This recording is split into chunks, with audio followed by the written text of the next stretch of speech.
Fear was the first thing I learned about God. Long before love, before trust, before understanding, there was fear. Fear of punishment, fear of shame, fear of asking the wrong question.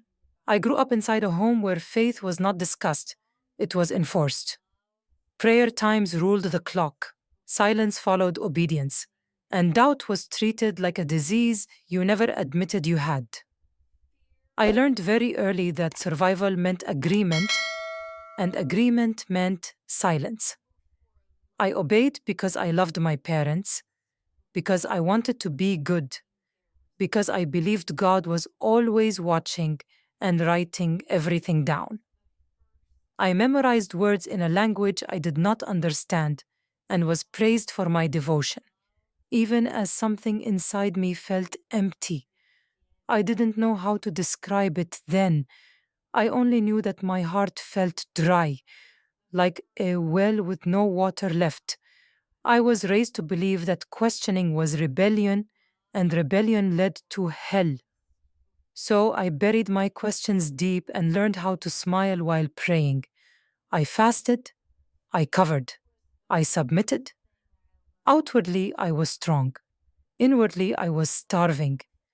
At night, when the house was quiet and everyone slept, I would lie awake staring at the ceiling, whispering prayers that felt like they hit a wall and fell back on me. I asked for peace. I asked for clarity. I asked for God to feel close. What I received was silence, and the silence scared me more than hell ever did. I told myself this was normal. I told myself faith was supposed to feel heavy. But there were moments, small moments, when a different thought crept in. What if love was not supposed to hurt? What if God was not supposed to feel distant? Those thoughts terrified me because they threatened everything I had been taught. My family meant everything to me. Their honor, their reputation, their approval shaped every decision I made. I knew the cost of shame in our community. I had seen people disappear socially for less. I promised myself I would never be that person. I would never bring disgrace. I would never question out loud. Still, something inside me kept whispering that obedience without truth was slowly killing me. I didn't want to leave my faith. I wanted it to make sense. I wanted it to heal me. I wanted God to feel real, not like a judge waiting for me to fail. If you are listening to this right now and something in my words feels familiar, if you have ever smiled in public while breaking in private, I ask you gently to support this channel. Subscribe, like this video, comment, and share it so testimonies like this can reach others who are silently searching. At the time, I didn't know my certainty was already cracking. I only knew that the life I was living required me to stop feeling in order to survive, and somewhere deep inside, my heart was preparing to break. I remember standing in prayer rows, shoulder to shoulder, feeling completely alone, wondering why everyone else seemed certain, while I felt like an actor reciting lines. I was taught that certainty was faith, but certainty never came, only pressure. As a woman, my body, my voice, my future were already decided for me, and I accepted it because resistance felt dangerous. I told myself this was strength. I told myself this was surrender to God. But surrender built on fear slowly turns into numbness, and numbness became my normal. I did not yet know that a breaking point was coming, one that would force me to choose between comfort and truth, between belonging and honesty, between the faith I inherited and the truth my soul was desperate for. I had no idea that the first crack had already formed, and everything I trusted was about to collapse without my permission. It happened on an ordinary night, which somehow made it worse. Pain does not ask permission, and that night it entered my life without warning. I did what I was taught to do.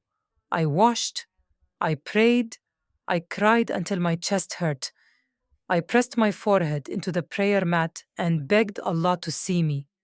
I listed His name slowly, desperately, believing that if I said them correctly, if my tears were sincere enough, something would change. Nothing did.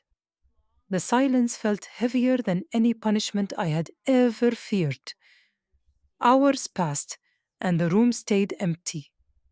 No comfort came. No answer followed. Only the sound of my own breathing and the growing realization that I was alone. When I finally reached out for help, I was met with judgment instead of mercy. I was asked what sin I committed, what mistake invited this suffering. Their words cut deeper than the event itself. I walked away carrying shame that was not mine.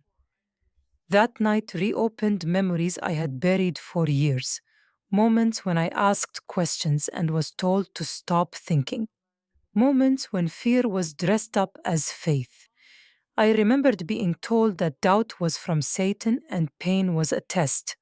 But this pain did not feel like a test. It felt like abandonment.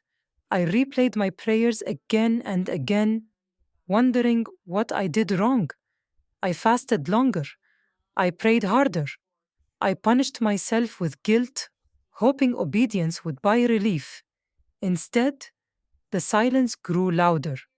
I began to notice the difference between what I was promised and what I lived.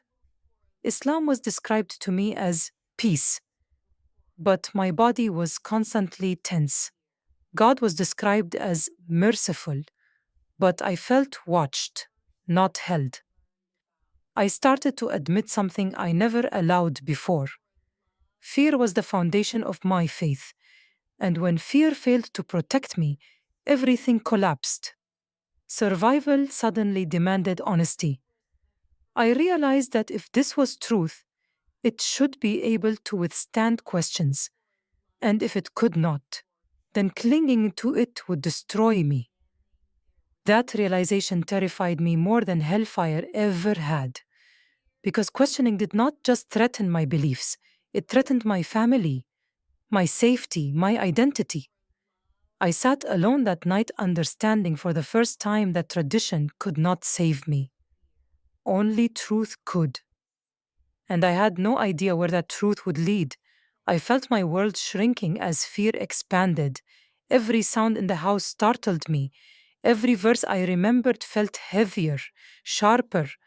I wondered how many women before me had cried the same tears and been told to endure quietly. I wondered how suffering could be holy if it crushed the soul. My prayers began to change shape. They were no longer requests for answers, but desperate pleas for honesty. I asked God to show me who He truly was, even if it cost me everything. That prayer frightened me more than any curse, because deep inside, I sensed that if truth answered, my life would never look the same again. I lay awake until dawn, watching light creep through the window, realizing that something irreversible had begun. The faith that once felt unmovable now felt fragile in my hands. I was standing on the edge of a question I could not take back, and I knew that stepping forward would mean losing the safety of ignorance. But stepping back meant suffocating. In that quiet moment between night and morning, I understood that the fracture inside me was permanent. The structure I trusted had failed under pressure, and there was no pretending it hadn't. Whatever came next, I was already changed. And with that realization came fear, grief, and a strange resolve. Because once faith breaks, you cannot force it whole again. You can only follow the cracks wherever they lead, even when the path ahead is dark and unknown. The searching began in secret, fueled by fear and desperation. Every night I waited until the house was silent. until the familiar sounds of breathing and doors settling told me it was safe. My phone became my confessional and my crime scene. My hands shook as I typed questions I had never allowed to form in my mind. Each search felt like crossing a line I could not uncross. I whispered prayers for forgiveness even as I read, my heart pounding so loud I was sure someone would hear it. I told myself I was only trying to strengthen my faith, only trying to understand better. But deep down, I knew that was a lie. I was looking for answers because something no longer fit. I started reading the Quran in a language I understood, not the sounds I had memorized, but the meaning I had been warned not to dwell on. Verses I once recited with confidence now felt sharp and confusing. I read commentaries trying to soften what disturbed me, but the explanations felt forced, like excuses whispered too quickly. Then I read hadiths, and my stomach tightened. Stories of violence explained away, women spoken of as lesser, mercy paired with threat. I closed my phone many times, telling myself to stop, telling myself this was Satan pulling me away. But curiosity returned stronger each night. I realized how much effort had gone into keeping me from reading freely. Fear was not protecting faith, it was protecting control. I compared the God I was taught to fear with the justice my heart longed for, and the gap between them kept widening. I wanted a God who saw pain and moved toward it, not one who demanded silence and endurance. As the nights passed, the weight of discovery pressed down on me. I felt like I was betraying my family, my community, my past. Shame clung to me even when I found nothing but questions. I kept thinking, if this is truth, why am I afraid to examine it? If this is from God, why does it collapse under honesty? One night, while scrolling aimlessly, exhausted and numb, I came across words I did not expect. They were not aggressive. They did not threaten. They felt strangely gentle. Come to me, all who are weary and burdened, and I will give you rest. The name attached to those words made my breath catch. Jesus, not Isa the prophet I had been taught to respect from a distance, but Jesus speaking with authority, offering rest instead of fear. I stared at the screen, my pulse racing. Rest felt like a forbidden promise. I felt anger, fear, curiosity all at once. I told myself to scroll past, to close the app, to repent. Instead, I read it again. The words followed me even after I locked my phone. They echoed in my chest as I lay in bed, staring into the dark. Rest, not obedience, not punishment. Rest. I felt something shift, something dangerous and undeniable. For the first time, the idea crossed my mind that maybe truth was not something to fear. Maybe it was something to run toward. That thought terrified me more than anything I had read. Because if Jesus was more than a prophet, if these words carried real power, then everything I believed was standing on unstable ground. I lay there frozen, listening to my own heartbeat, knowing I had crossed an invisible line. The questions were no longer abstract. They were personal, and somewhere deep inside, I knew I could not unknow what I had just encountered. The name Jesus lingered in my thoughts long after the screen went dark, unsettling and magnetic.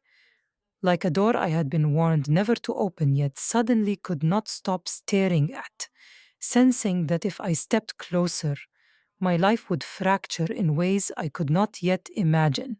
Sleep should have saved me, But it carried me somewhere else. I dreamed I was standing in a wide open place filled with light that did not burn my eyes. There were no walls, no mosque, no voices calling commands. The air felt alive and gentle, and I felt seen without being examined. Then he was there not suddenly, but naturally, as if he had always been waiting. I did not see anger in his face or disappointment. I saw understanding that went deeper than language. He spoke my name, and my knees gave way, because no one had ever said it with such care. He told me I was tired, and the word pierced me because it was true in a way I had never admitted. I expected judgment, but none came. I expected fear, but my chest loosened instead. When he touched my hands, the shame I carried felt exposed and then lifted. I tried to apologize, to explain myself, to defend my doubts, but he stopped me with a look that said everything was already known. His presence was authority without threat, truth without violence, love without condition. He said he was the way, and the words did not feel like a demand, but an invitation. I woke up crying before dawn, my heart racing, my room unchanged, but myself completely undone. I sat up, pressing my hands to my face, whispering that it must have been imagination, yet my body remembered peace. All day the dream followed me. Ordinary sounds felt distant. Verses I once recited felt hollow compared to the weight of that moment. Fear returned quickly, warning me of deception, punishment, and hell. Years of teaching screamed that this was dangerous. I argued with myself until my head hurt, but the calm from the dream refused to disappear. That night, I downloaded a Bible app and hid it like a secret sin. My fingers trembled as I opened the Gospel and began to read. The words felt alive, as if they were reading me instead. I read about mercy toward the broken, kindness toward women, compassion for sinners, and authority that healed rather than crushed. I read slowly, afraid that if I rushed, it would vanish. Every sentence challenged what I thought God sounded like. Jesus spoke with certainty, yet invited questions. He confronted hypocrisy without shaming the wounded. I felt drawn and terrified at the same time. If this was true, it demanded everything. I realized this was not just comfort offered in a dream, but a call that would cost my family, my safety, and my identity. The dream was not asking for admiration, it was asking for surrender. I lay awake long after midnight, listening to my breath, knowing that something had crossed into my life that could not be erased. I prayed without knowing who I was praying to, asking for truth, even if it destroyed the life I knew. The thought that frightened me most was not being wrong, but being called and refusing. I sensed that the peace I touched once would not leave me alone until I answered. And for the first time, fear was no longer enough to keep me obedient, because hope had entered the room and quietly taken its place. I tried to sleep again, but every time I closed my eyes, I felt that presence returning, not as a dream, but as a memory etched into my chest. I feared being deceived, yet I feared more returning to the emptiness I knew so well. I began to understand that neutrality was no longer possible. Something had invited me forward, and waiting was a decision itself. The quiet felt expectant, as if heaven held its breath. I promised myself nothing, then broke that promise by reading again the next night. With every page, courage grew while fear argued louder. I knew I was standing at a threshold, and whatever answer I gave would reshape my future forever. The calm refused to negotiate, and I understood that love was pursuing me patiently, preparing me for a choice that would separate truth from everything familiar, even though fear screamed and loyalty demanded silence inside my soul. I did not plan to pray to him. I resisted it with everything I had. I told myself dreams meant nothing and words on a screen could not change truth. But one night, fear failed to stop my mouth. I sat on the edge of my bed, holding my phone like evidence, and I whispered his name so quietly it barely existed: Jesus. I expected something terrible to happen. I expected guilt to crush me or punishment to strike. Instead, the room felt still in a way I had never known. My breathing slowed. My chest loosened. I felt seen without being exposed. I said I was afraid, and the fear did not grow. I said I was confused, and confusion softened. I did not know how to pray, so I spoke like a wounded child, asking not to be hurt. Thing condemned me. Peace did not rush in dramatically. It settled gently, like weight lifting off my shoulders. I cried without understanding why, and the tears felt clean. After that night, the Bible no longer felt like text. It felt alive. Verses spoke directly into wounds I never named. Perfect love casts out fear broke something deep inside me because fear had ruled my life for decades. I began to realize how much of my obedience was survival and how little of it was love. Still, fear followed me everywhere. Indoctrination does not disappear when truth appears. I heard warnings in my head about deception, hell, and betrayal. I woke from dreams sweating, imagining punishment. I deleted the app, then downloaded it again. I attended online church with headphones pressed tight, listening to worship like it was forbidden. Songs about grace confused me because grace was not something I earned, it was given. I learned how to hide better. I prayed silently while pretending to scroll. I memorized Bible verses the way I once memorized Quran, but this time my heart understood the words. I lived two lives inside one body.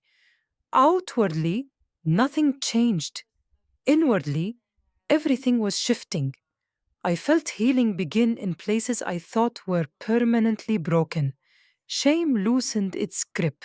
I began to feel worth that did not depend on performance. That frightened me. Control had always been familiar.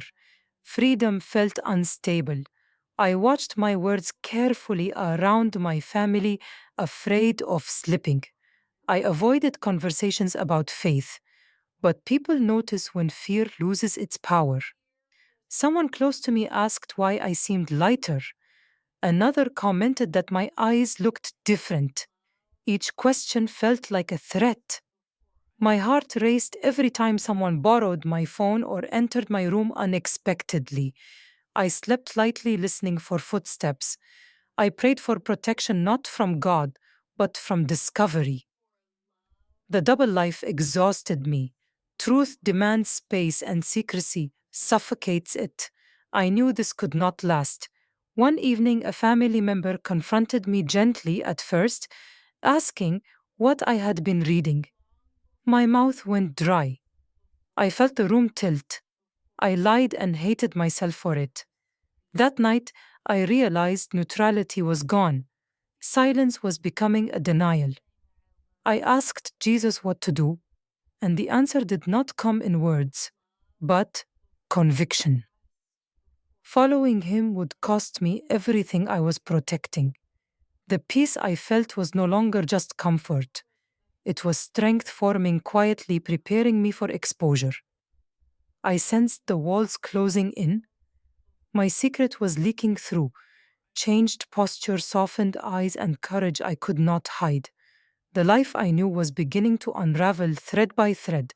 and fear whispered that I should stop now, before it was too late.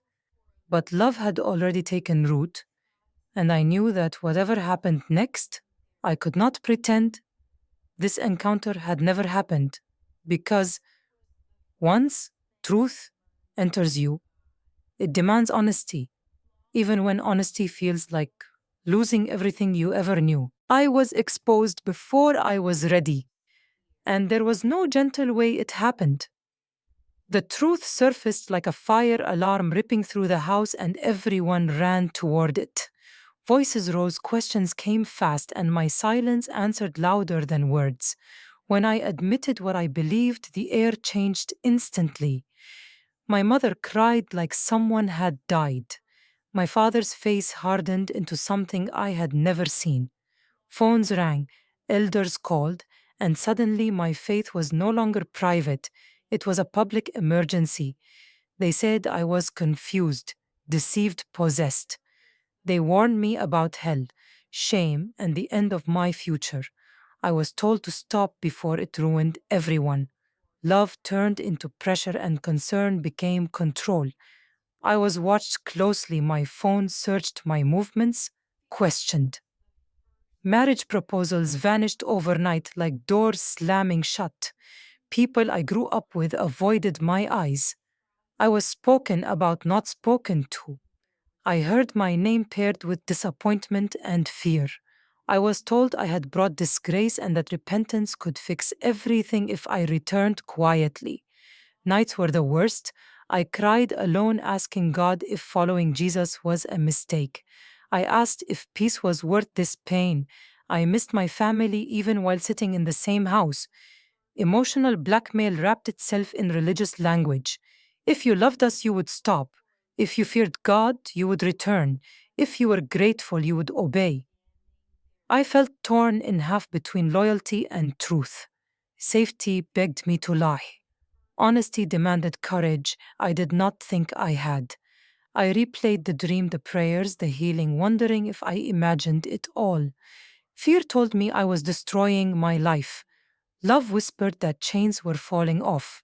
I realized then that leaving Islam did not just mean changing beliefs, it meant losing an entire world. Identity, community, protection, history all slipped through my fingers. I understood why so many stay silent. I understood why people return even when their hearts are gone. Truth is expensive. Some days I wanted to run back to familiarity and apologize for everything. But every time I tried, peace disappeared. I could not unknow what I knew. I could not unfeel what healed me. Following Jesus was costing me everything, but denying him was costing me my soul. I stood at that crossroads trembling, grieving, and exhausted. I asked one final question in the quiet of my room. Who am I willing to lose to save myself? The answer broke me and strengthened me at the same time. I chose truth even if it meant standing alone. I chose Jesus knowing the consequences would deepen before they lifted. That choice did not remove the pain, but it anchored me. I stopped arguing, defending, or hiding. I let the storm come. I knew rejection would follow, and it did. But beneath the grief, something unshakable formed. I was not abandoned by God. I was being carried through loss into freedom. And for the first time, I understood that obedience born from love is stronger than obedience forced by fear. It was not heroic, it was painful, ordinary, and slow. I woke each morning bracing myself for cold looks and whispered conversations. Meals felt like negotiations, and silence felt like punishment.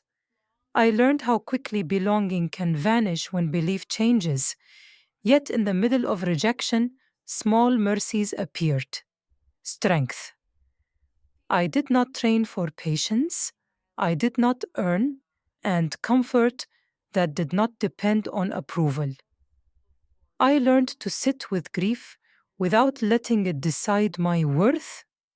I learned that God was not measuring my performance, but healing my wounds. Even when my world shrank, my faith expanded quietly. Loss stripped me down until only truth remained, and truth held me steady. I did not feel brave, but I felt held, and that was enough to keep walking forward. Hope grew slowly, replacing fear with resolve, and teaching me that endurance is faith in motion, not silence. It carried me through nights where tears fell quietly, yet strength remained unbroken. I was still afraid, but no longer owned by fear, because love held me. The decision did not come with celebration or clarity. It came quietly like surrender after a long fight. I stopped asking for permission to believe and accepted that obedience would be lonely. I chose Jesus knowing it would not restore what I lost, but redefine who I was. I remember standing alone in a small bathroom early in the morning, water running to cover the sound of my tears, and saying out loud that I belonged to Him. No witnesses, no applause, just truth spoken without fear. I did not feel powerful. I felt exposed and strangely relieved. Something shifted in me that day, not in emotion but in direction. I was no longer negotiating with truth. I was walking in it. I arranged baptism quietly, far from anyone who knew me before. When I went under the water, it felt like burial, not performance. Fear, regret, shame, all sank with me. When I came up, I gasped not from shock but release. I was lighter, though my circumstances were heavier. I owned less safety, less approval, less future than before. Yet, I felt richer than I ever had. The voices that once controlled me grew quieter. Authority lost its grip when fear lost its fuel. Those who once intimidated me now looked smaller, not because they changed, but because I had. I no longer needed to argue or prove anything. Control collapses when obedience is no longer forced.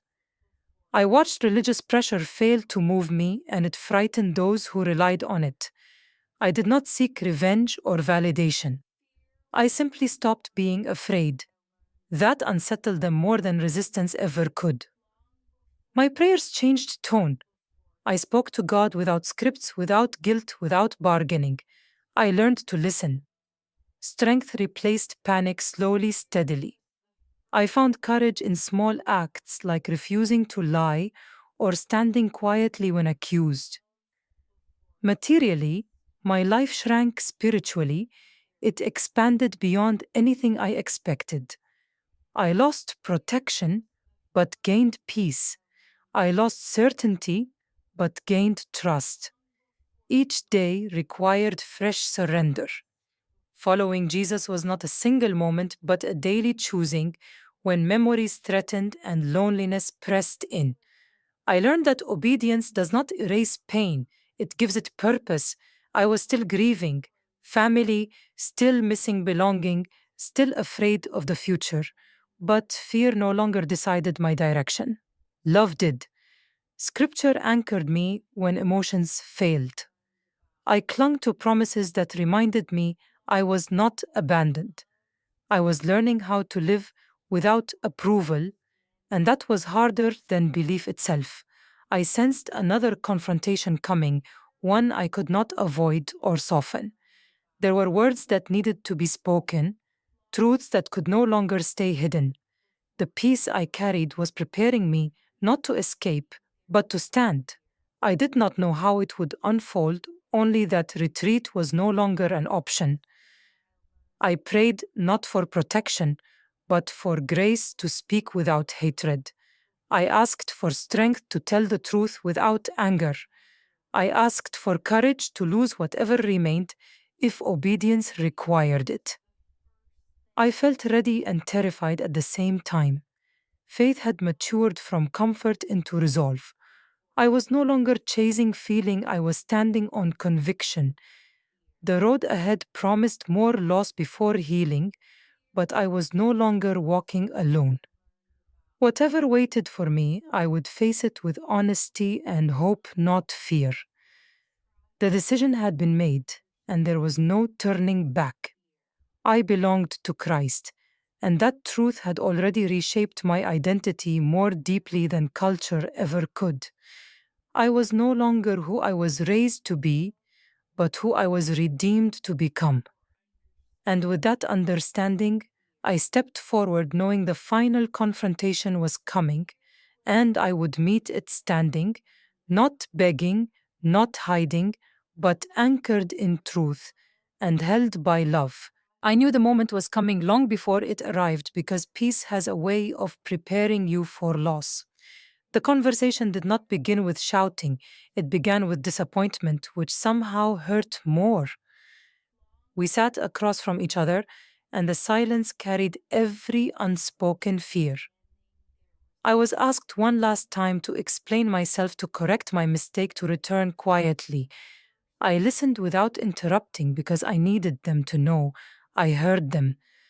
When I spoke, my voice surprised me because it did not shake. I said I loved them, and that love was the reason I could not lie anymore. I said I had not been forced, manipulated, or confused. I said I had met Jesus and he had changed me. The reaction came quickly. Words sharpened, faces hardened, and disappointment turned into accusation. I was told I was breaking the family, destroying honor, choosing strangers over blood.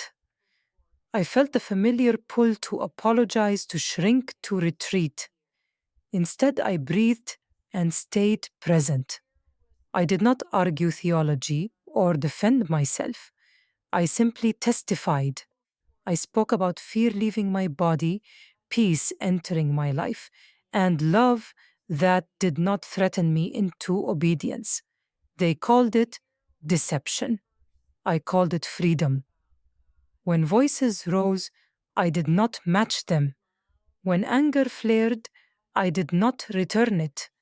That calm unsettled them more than defiance ever could. I realized then that I no longer needed permission to exist. The moment stretched painfully as lines were drawn without mercy. I was told I could not continue this path and remain part of the family. The words landed heavy, but they did not crush me. I nodded, not in agreement, but in acceptance. Loss was no longer a threat, it was already happening. I stood slowly, feeling every eye on me, and said I chose Jesus. Not loudly, not dramatically, just honestly. The room felt colder. Someone cried. Someone turned away. No one followed me as I walked out. Outside, the air felt sharp and real. My hands trembled, and grief hit me like a wave. I sat alone and let it come. I mourned what was gone, what would never be the same, and what I could not fix. Loneliness pressed in thick and undeniable, yet beneath it something solid remained. I was not abandoned. I was grieving, but I was free. The silence that followed was different from before. It did not accuse me. It did not threaten me. It held me. I realized that courage does not roar. It whispers. Stay. I stayed. Days passed with no calls, no messages, no reconciliation. The absence hurt more than anger would have. I learned how quickly love can turn conditional when belief changes. Still, I did not regret my choice. I missed them deeply, but I did not miss fear. I missed familiarity, but I did not miss silence in prayer. I walked forward carrying both grief and peace, learning they can coexist. The future looked uncertain, fragile, and lonely. Yet my steps felt steady. I was no longer performing for acceptance or hiding for safety. I was living truthfully, even when truth isolated me. That confrontation closed a door permanently, but it opened something else inside me. I had crossed a line I could not uncross, and I did not want to. Faith had cost me belonging, but given me integrity. I sat alone many nights after that, listening to the quiet, realizing that the life I lost could never compare to the soul I gained. I did not know what came next, only that despair did not own me. Even in silence, hope remained breathing quietly, reminding me that obedience had led me through fire but not into destruction. I was wounded but unchained, grieving but grounded, alone but not forsaken. And that truth carried me forward into an unknown future with strength I never possessed before. Time did not erase the loss, but it softened the edges enough for healing to begin. Days turned into weeks and weeks into months, and slowly life grew around the absence. I learned how to breathe without waiting for approval and how to wake without bracing for conflict. Silence no longer felt like punishment, it felt like space. In that space, God met me gently, consistently, patiently. Jesus did not rush my healing or shame my grief. He sat with me in it. I began to see how much of my identity had been built on fear and how much freedom came from letting it collapse. I found a new family, not bound by blood, but by faith, people who listened without suspicion and loved without conditions. We prayed together, laughed together, and cried together. For the first time, I was not monitored. I was known. I watched prayers be answered, not always dramatically but faithfully. Peace settled into my bones. The nightmares stopped. My body relaxed. I learned how to rest without guilt. Scripture became a mirror instead of a weapon. I saw myself not as defective or disobedient, but as loved, redeemed, and chosen. Scars remained reminders of what faith cost me, but they no longer defined me. They testified to survival. I learned that healing is not forgetting, it is remembering without fear. I learned that obedience does not guarantee safety, but it guarantees purpose. My life looked smaller from the outside, but fuller on the inside. I owned less certainty, but carried more hope. I no longer measured my worth by who accepted me, but by who saved me. Jesus did not replace my family, but he became enough when they left. He filled the silence with meaning and the future with promise. I began to understand that freedom is not the absence of pain, but the presence of truth. I still grieved birthdays, missed conversations lost, and love that became conditional. Some days the ache returned unexpectedly, but it no longer broke me. I brought it to God, and it did not scare him away. He held it with me. I learned that faith is not loud, it is steady. It shows up when no one applauds and stays when everyone leaves. To anyone listening who is standing where I once stood, afraid of losing everything, I want you to hear me clearly. I know the fear. I know the weight of family expectation, the terror of rejection, the pain of isolation. I know how expensive truth feels when safety is on the line. But I also know this: Jesus is worth the cost, not because the road is easy, but because he walks it with you. He does not promise comfort, but he promises presence. He does not erase loss, but he redeems it. I did not find him because I was brave. I found him because I was desperate, and he met me there. If your heart is breaking under the weight of silence, if fear has shaped your faith and obedience has drained your soul, know this: You are not crazy. You are not alone. Truth is calling you not to destroy you, but to free you. I lost a world, but I gained life. I lost approval, but I gained peace. I lost safety, but I gained truth. And truth held me when everything else let go. Wherever you are listening from, whatever you are afraid to admit, Jesus sees you. He is gentle. He is faithful. He is worth it. My story did not end when I left everything familiar. It began when I finally chose Him. And even now, as I walk forward, still healing, still learning, still hoping, I know this for certain. I am free. Not because my life is perfect, but because my soul is no longer in chains. And that freedom no one can take from me ever again.